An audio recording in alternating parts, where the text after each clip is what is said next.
Добар ден, гледате поинакви вести на Слободен печат. Зборуваме ли македонски или само мислиме дека го правиме тоа? Ве прашувам бидејќи денеска навршуваат 80 години од кодификацијата на македонскиот стандарден јазик и најавени се бројни свечени церемонии по повод тоа. Но попусто, ако Блаже Конески на оној свет го игра тешкото.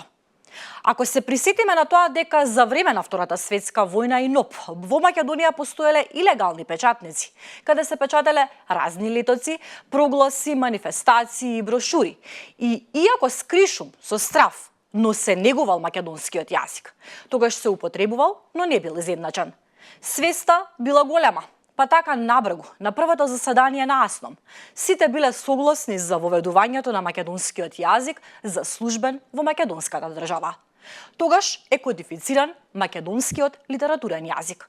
А што е тоа кодификација? Кодификација представува официјално озаконување на литературниот јазик и негова практична примена. Нека ни е честит денот на македонскиот јазик и јубилеот од 80 години. А по тој повод, председателката Гордана Силјановска-Давкова ќе се обрати на Свечената академија во Македонската академија на науките и уметностите.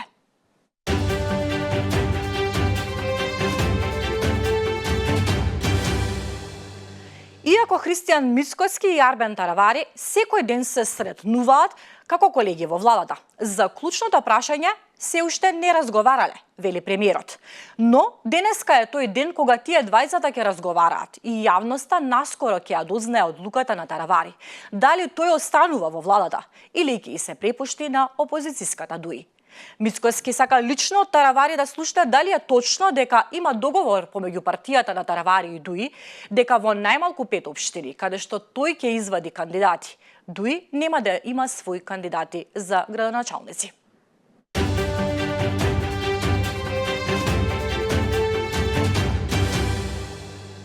Голема е веројатноста премиерот Христијан Мицкоски денеска да јаде штипска пастрмајлија. Тој денеска има богата агенда во градот Подистарот, каде одлучи со своји очи да провери како течат градежните активности на градската магистрална улица, траса од населба Железничка до местото Рибник. Во спад ќе ѕирне и како тече работата на булеварот Партизанска. Оттаму Мицкоски ќе се упати на Универзитетот Гоце Делчев, каде што свечено ќе се отвори лабораторијата Маркерспейс. Штипската агенда ќе му заврши со посета на општина Карбинци.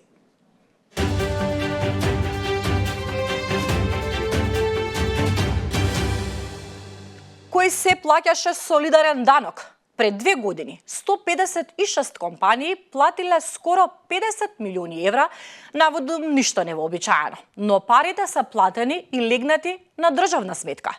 Стопанската комора поднесе иницијатива пред Уставен суд и тој пресуди дека парите треба да им се вратат на фирмите. Прашањето е како ќе се враќа овој солидарен данок и има ли пари во буџетот за ова? Повеќе на оваа тема од текстот на Сонја Кириџиевска на сајтот Слободен печат.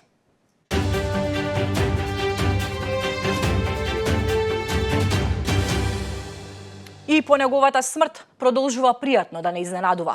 Знаете ли која беше една од последните желби на папата Франциско?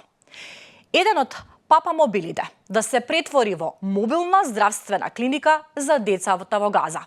Возилото што го користеше папата за време на неговата посета на Светата земја во 2014 година се опремува со дијагностичка и итна медицинска опрема, за да им помогне на младите пациенти во палестинската енклава, каде што здравствените услуги се уништени од израелската инвазија.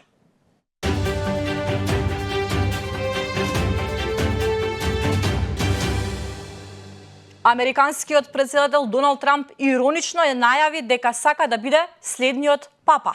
Тој на социјалните мрежи сподели слика од себе генерирана со вештачка интелигенција, облечен во белата папска одора. Ова е длабоко навредливо за католиците, особено во ова свето време кога се уште жалиме за смртта на папата Франциск, рече бискупот Парохки.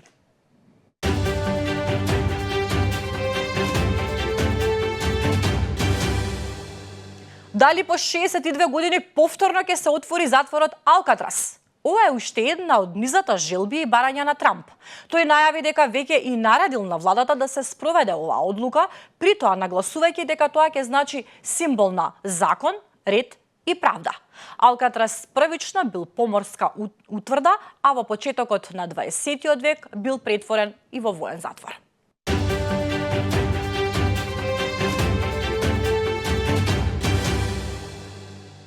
Теквондото е спорт кој што во последно време зема голем замав во нашата земја. Ако не се лажам, токму на оваа тема ќе се зборува во денешната најнова епизода на Спорткаст на Слободен печат. Стефан Крстевски, водителот на Спорткаст, е со мене во студиото. Стефан, кој ќе биде твојот гостин на вечерва и што е она што ќе го најавиш на гледачите? Така е, Бела, како што и ти кажа, теквондото зема се поголем замав кај нас. После успесите на Дејан Ѓоргиевски на претходната олимпијада и на Милјана Рилич на олимпијада која што беше на програмата лето во Париз.